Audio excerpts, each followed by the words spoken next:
Washers, today's world, they've got some smart technology. They know if they're out of balance, and if they're out of balance, they are not going to spin because they're worried about it causing forces that could damage the machine.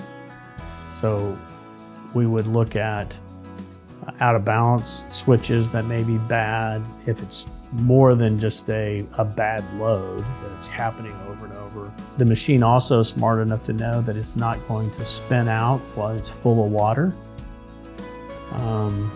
So a drain valve may not be working. But let's say the water is out and it's still not spinning. It could easily be a clogged tube to the water level switch that has got crud in it, and that keeps the air from releasing off of the water pressure switch to let it know that the water's out of the machine. So that could be a simple fix to check that tubing. The water level pressure switch itself, or in a lot of cases anymore, it goes directly to the board, have gone bad.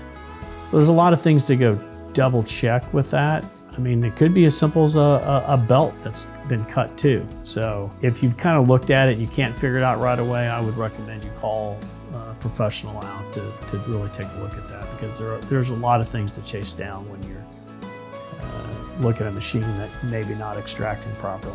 Most of the top loaders we see with that scenario is because there's water in it, so there's usually a clogged drain that's causing the majority of that.